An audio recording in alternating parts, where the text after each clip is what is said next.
Bago yung tubig ko naman, ang binibigay kong tubig ay may asukal tsaka may konting asin. Bago aloe vera, nagamit ako ng aloe vera. Ibig sabihin magaganda katawan nila, iba. Umuwi pa nga ito noon, buong buo pa rin nakatawa para hindi ka narere.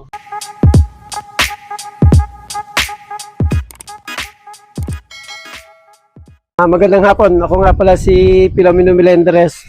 Bali, Pamig Loop ang ginagamit kong loop. Taga Baclaran, Cabuya, Laguna ako. Yun, siyempre bago natin ulit simulan tong video to, sir, maraming salamat sa pagpapaunlak na makapag-loop visit sa'yo. Tapos siyempre shoutout kay Boss Ronald Gonzales at sa ating kalapatid Speeds. Yan sir, pwedeng malaman ano po pala naging achievements mo nitong katatapos lang na South Race? Nag-best overall ako. OBYB, sa area 1, number 1 din. Last 2 laps, second. Sayang nga sir, yung survivor solo ko sana. At saka yung sa knockout. Ang nangyari kasi, ibinay sa clocking na 600. Pero ibinaba ni Ma'am Dayan nung una ng 500 lang minimum speed.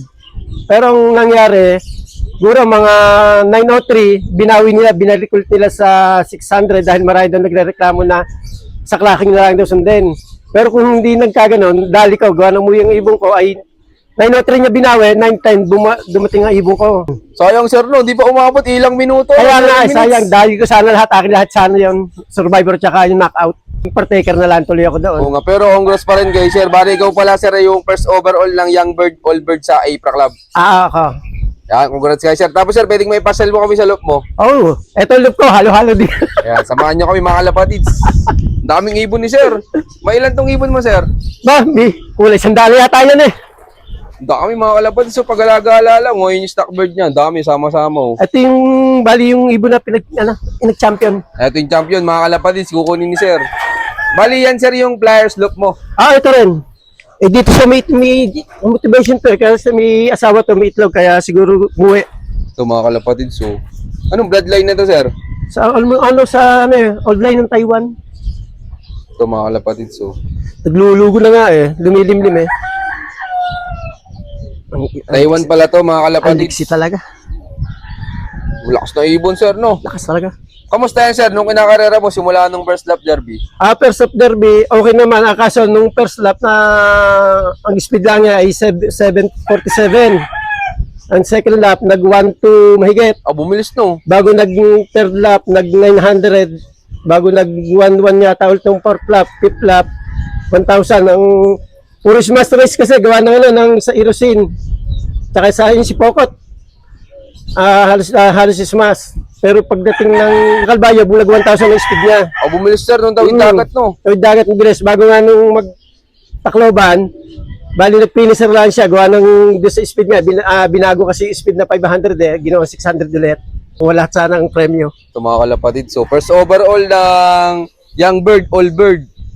Anong ginawa mong preparation sir bago ikarga nung Tacloban late eh? Motivation din. Meron kasing paris siya. May itlog din kasi kaya siguro mabilis siyang umuwi pagka gusto niya makalimlim. Ilan na itlog sir? Bali, 2 itlog nito.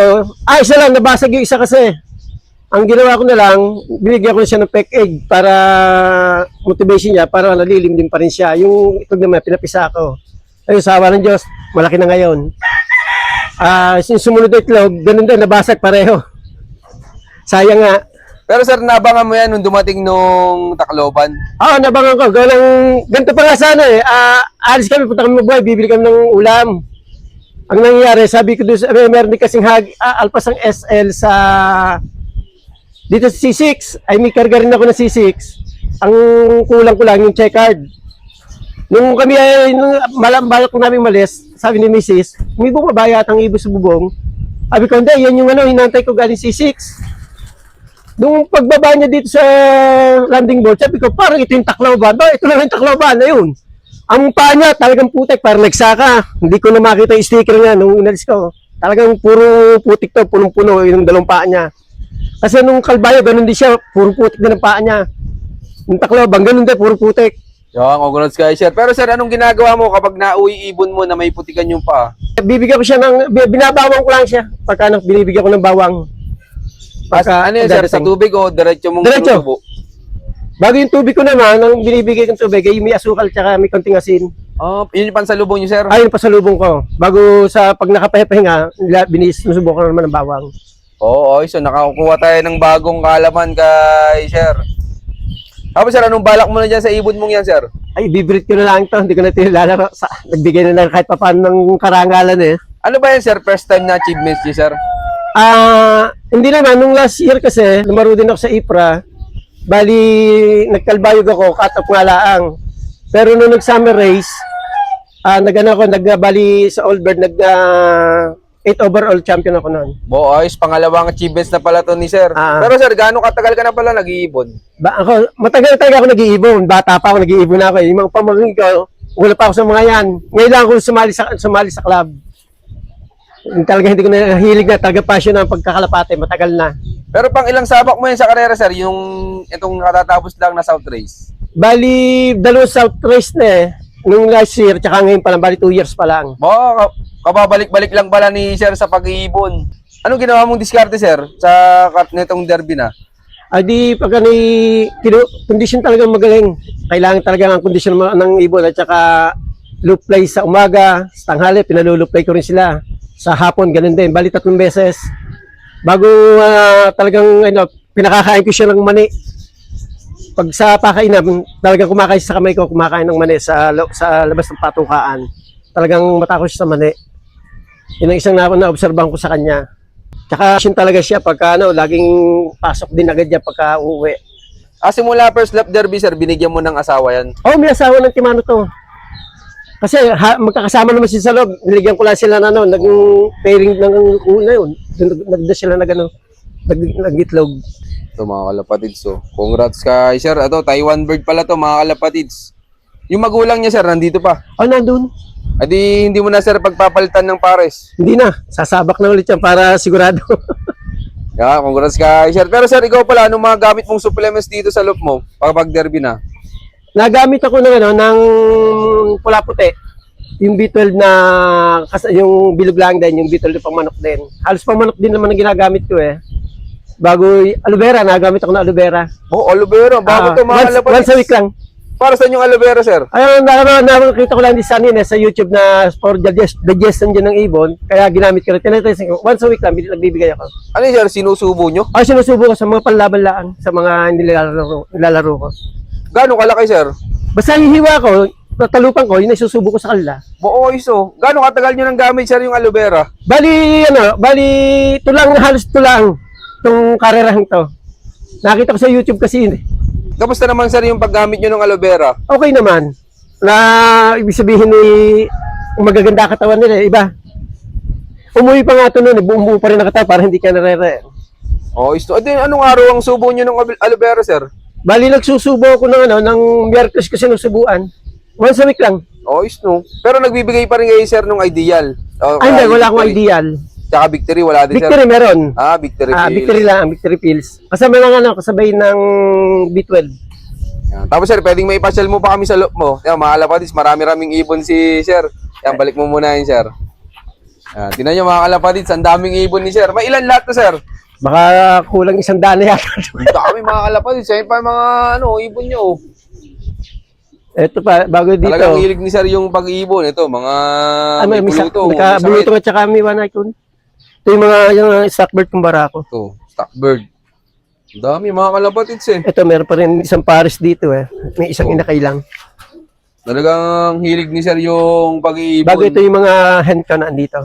Dito naman yung hen. Tapos ka na nag-breeding, sir? Ang dami nakasalang pa rin. Basta iniipit ko, continuous breeding ang nangyayari sa akin eh. Kaya dumadami. Tuloy-tuloy pala breed ni sir. Ito. Tsaka yan. Mga kalapatids oh. Dami. Ikaw, sir, anong man ka nag-breed ng pang south? Basta ang nangyayari sa akin, continuous breeding ako eh. Basta pag ako nakakuha ng sinseng, sinasaksak na gusto ko mas magulang-gulang ilaban ng ibon. Gusto niyo sa south mas magulang? Kasi na-observe ko pag medyo bata, mabilis bumigay eh.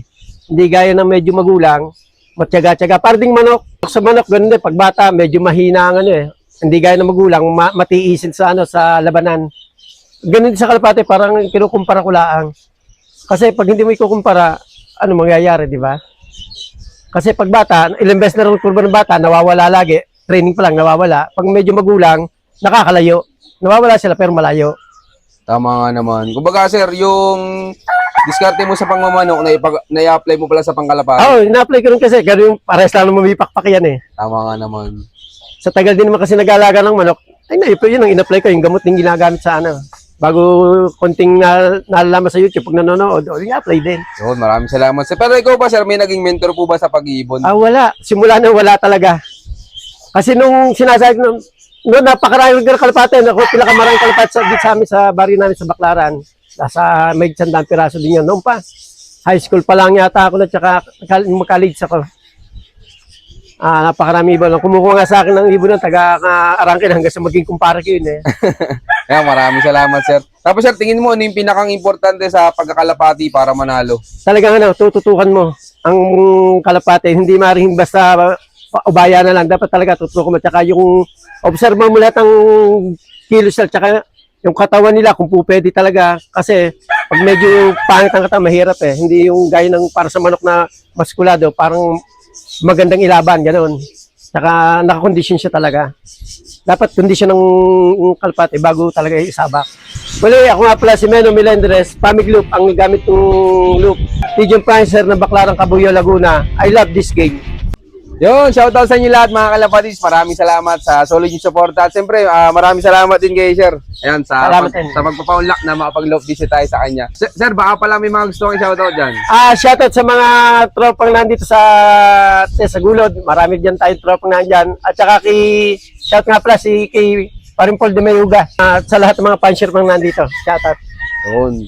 Shoutout sa inyo lahat mga kalapatis. Maraming salamat sa solid yung support. At abangan nyo pa yung mga susunod kong follow-up business na. Keep watching and God bless you all. Thank you. Thank you.